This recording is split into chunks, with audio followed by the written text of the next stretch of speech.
성삼일체 하나님 아버지 은혜와 평강이 함께 하시기를 주의 이름으로 기원드립니다.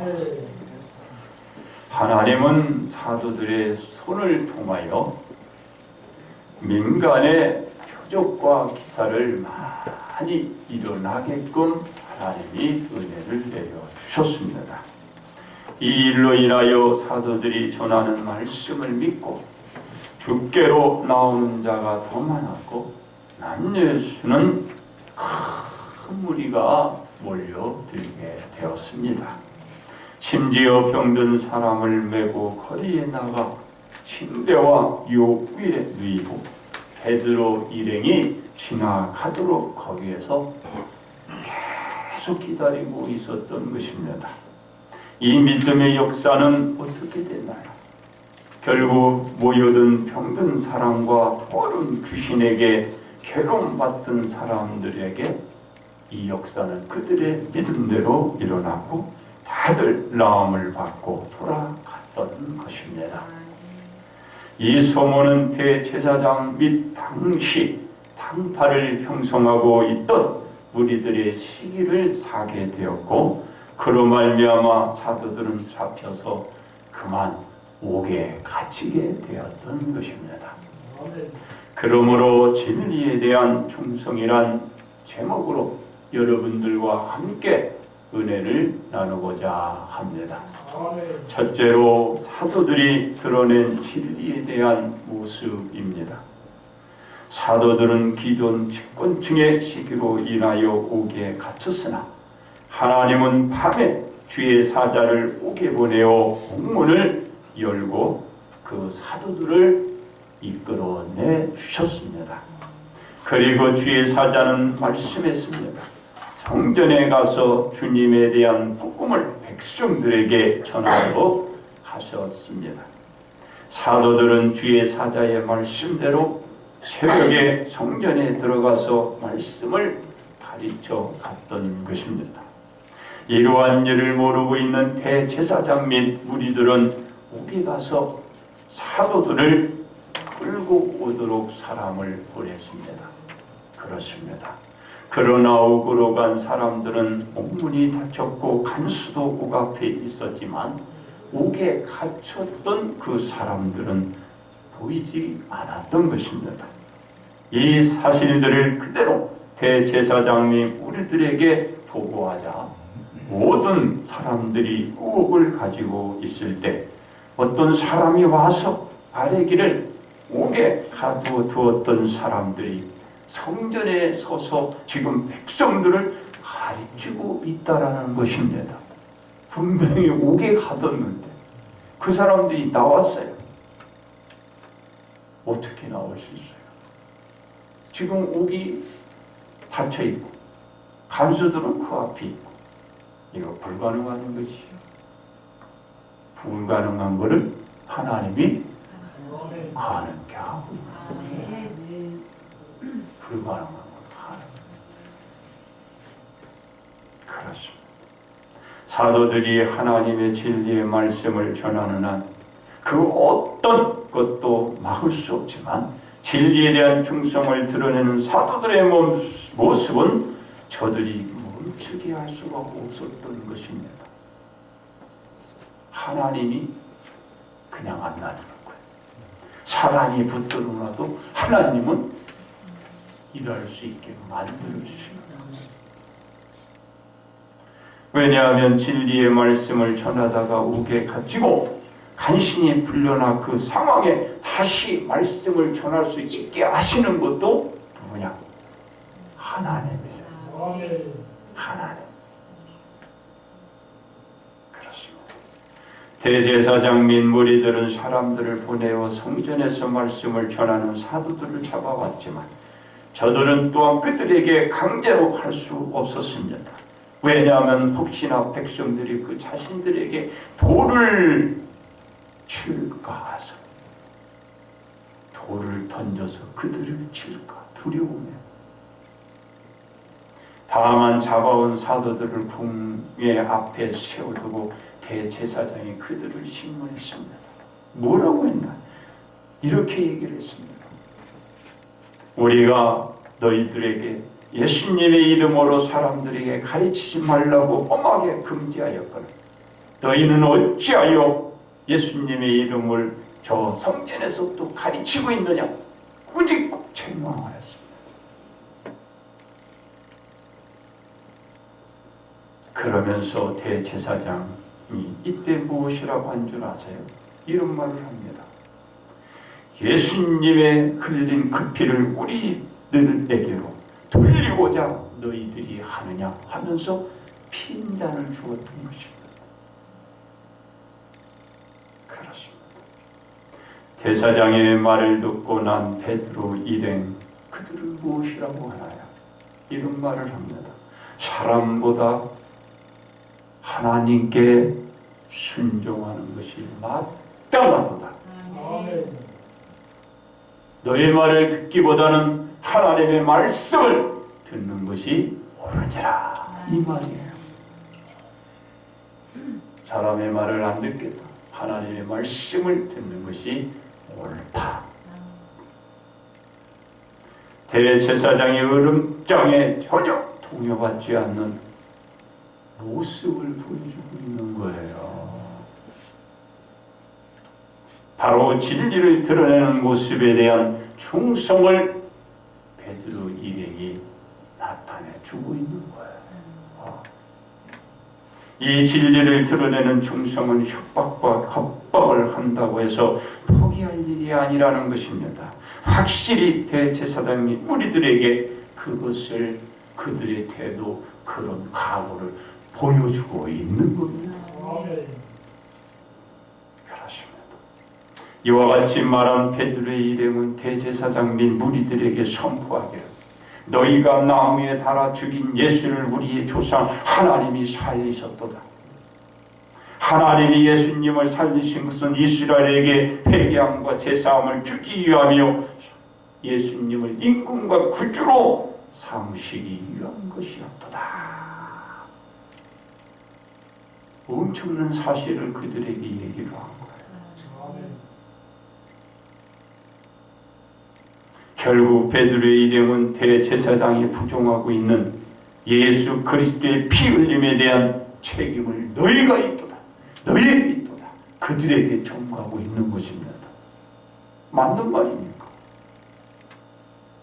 그 예수님의 피를 너희가 흘렸도다. 이에 대한 모든 증인들이 베드로의 일행임을 말하고 있습니다. 또한 성령님도 이 일에 대한 증인이 된다라고 그들에게 선포하고 있는 것입니다. 이는 무엇을 말하고 있는지 아세요?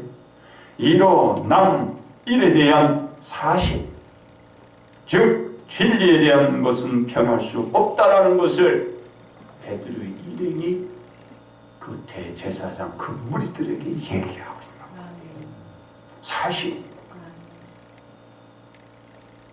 이 진리를 드러내는 사도들의 모습이 바뀌지 않고 진리에 대한 충성은 앞으로도 지속되어져 나갈 것이라는 선언을 그 모습을 보여주고 있는 거예요. 멋있잖아요. 그러므로 진리에 대한 사도들의 모습은 충성으로 보여주고 있는 것입니다. 두 번째, 예수님이 드러낸 진리에 대한 모습입니다.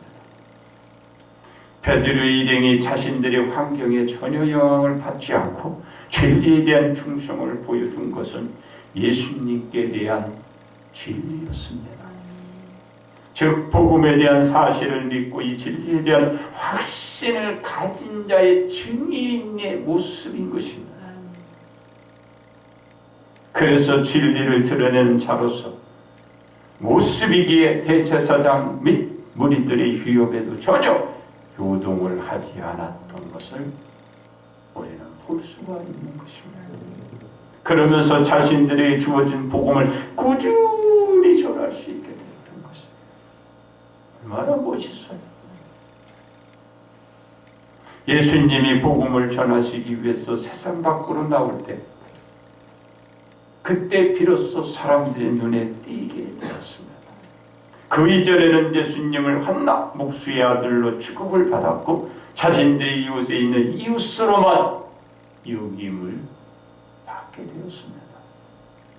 이러한 예수님이 장차 오실 그리스도로 전해지고 하나님의 아들로 알려짐으로써 많은 사람들의 이목을 끌게 되었습니다. 이 이목의 대상이 된 예수님께서 온 갈릴리 두루다니면서 복음을 전했습니다. 회당에 들어가서 말씀을 전파했습니다. 예수님이 전하는 천국 복음은 갈릴리 전역으로 번져나가고 백성 중의 모든 병과 모든 악한 것을 고쳐주시는 것을 보여주셨습니다. 이 소문은 주변 지역으로 퍼져갔고 사람들은 각종 병에 걸려서 그들은 고통당했지만 그리고 귀신 들렸지만 간질에 걸렸지만 중풍병자로 고생을 했지만 그들이 다 예수님께 왔을 때 예수님이 그들을 고쳐서 주셨던 것입니다. 그렇습니다. 이 소문은 사람들에게만 전해진 것이 아닙니다. 바로 대제사장과 사내들인 그 공회원까지도 알려지게 된 것입니다. 예수님이 진리를 드러내는 모습을 보여준 것입니다.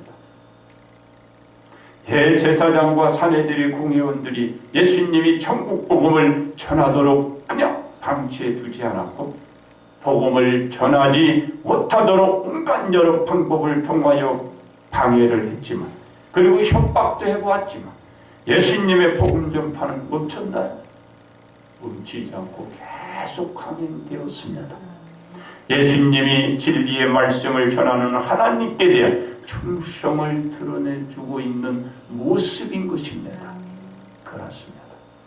대제사장 및 사내들인 공회원들이 예수님의 전행을 그냥 놔두지 않고 이번에는 음모를 계획하고 수행에 옮기도록 결정들을 하고 그때를 저들이 기다리고 있었습니다. 이러한 사실을 누가 알았나요? 누가 이것을 감지했었나요? 사단인 것입니다. 이 기회를 사단이 놓치지 않고 예수님의 제자 가룟 유다에게 다가갔고 가룟 유다 안에 들어간 것입니다. 사단이 가룟 유다 마음속에 들어갔어요. 그리고 사단은 가룟 유다로 하여금 예수님을 배반케 했고 대제사장에게 가끔 30을 건네갖고 예수님을 적당한 그 시점에 넘겨주기 위하여 기회를 엿보고 있는 것입니다. 이 사실을 예수님이 모르나요? 예수님은 가룟 유다가 예수님을 배반할 자임도 아시고 언제 예수님을 대제사장 무리들에게 넘겨주게 될 그 시점도 정확히 아시고 있는 것입니다. 아시지만 예수님은 전혀 아무런 대응도 하지 않으셨습니다. 왜 그랬나요? 하나님의 진리에 대한 충성을 다하기 위한 모습 때문에 그 모습을 드러내 주어야 하기 때문이었습니다. 그래서 예수님은 다 아시면서도 아무런 조치를 하지 않으시고 기다리다가 가룟 유다의 입맞춤과 동시에 포졸들에게 포박되어 예수님이 끌려가셨던 것입니다. 그렇습니다. 예수님은 대제사장 앞에서나 빌라도 총독 앞에서도 진리에 대한 충성의 모습을 드러내 보여주셨습니다.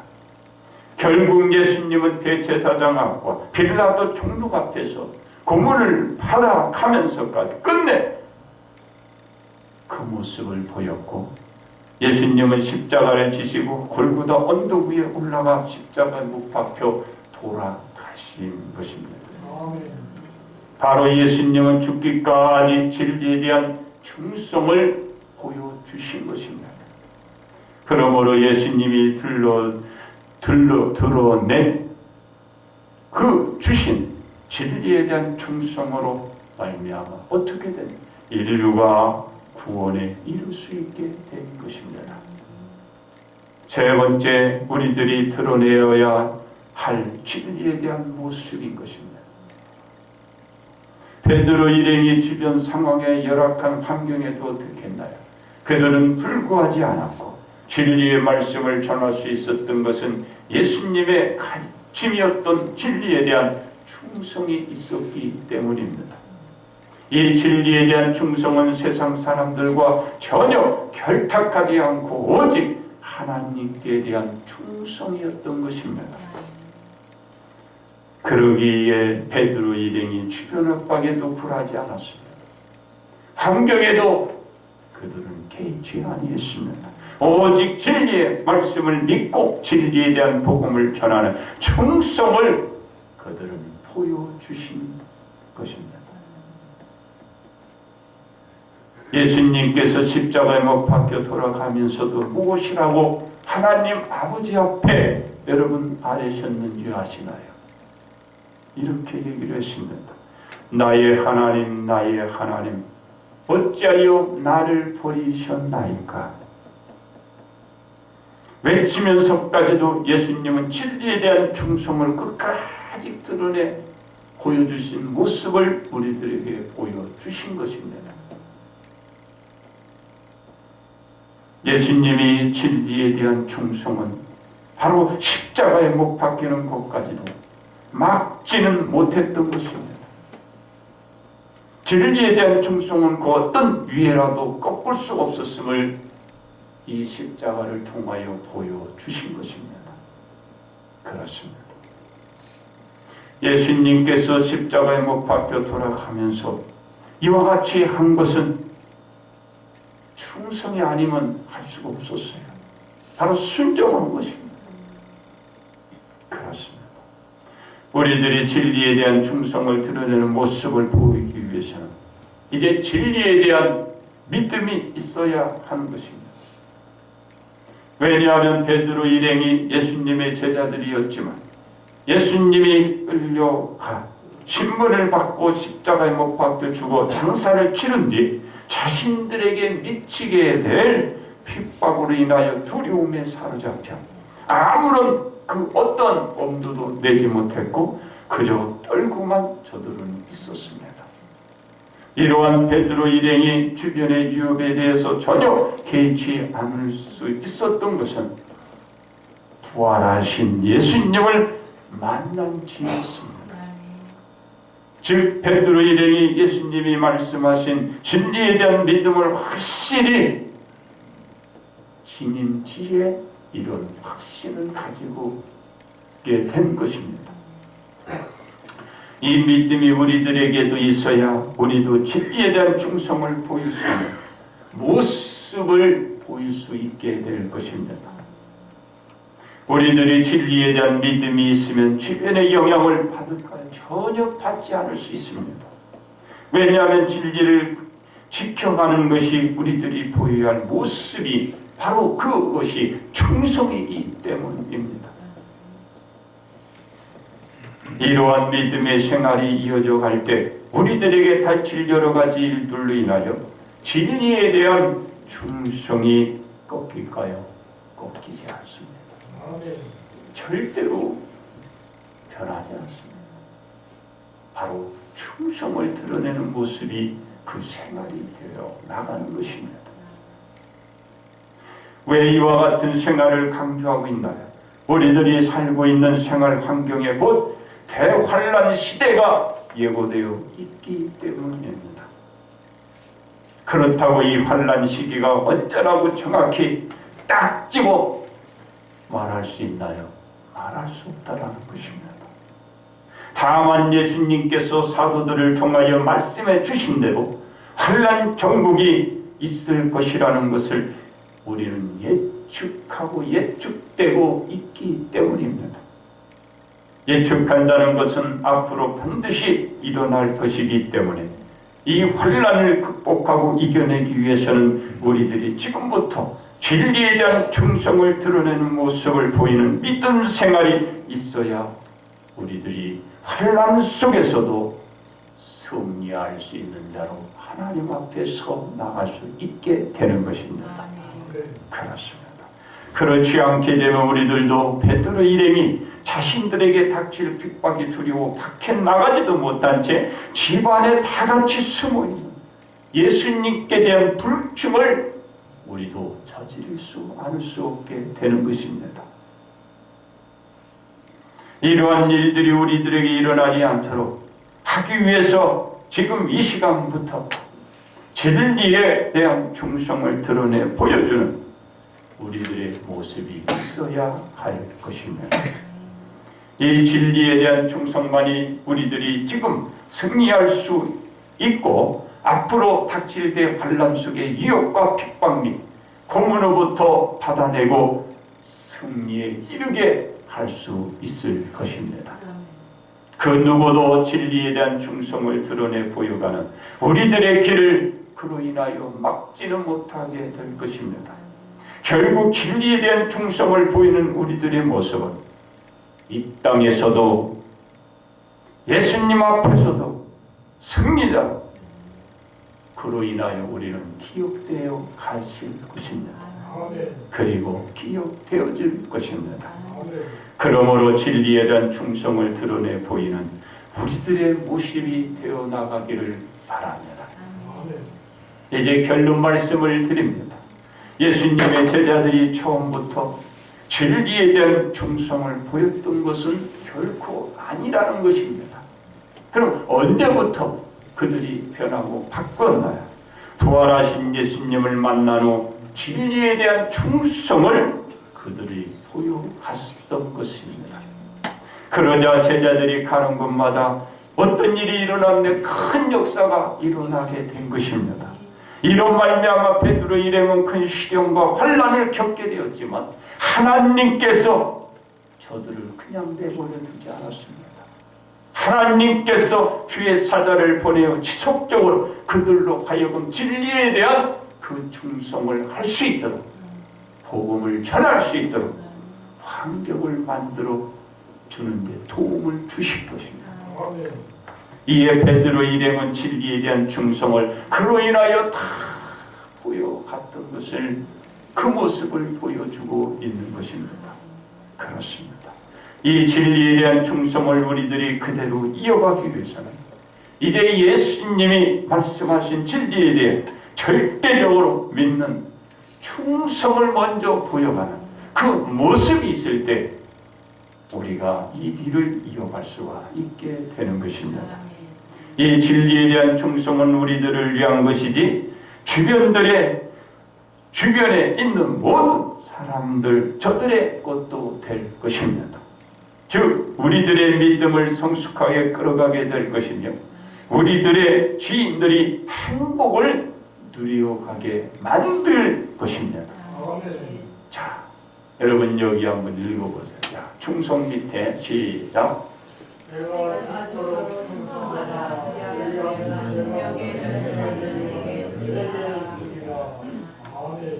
그냥 몇 사람만 하면 안 되고 다시 한번 해보세요.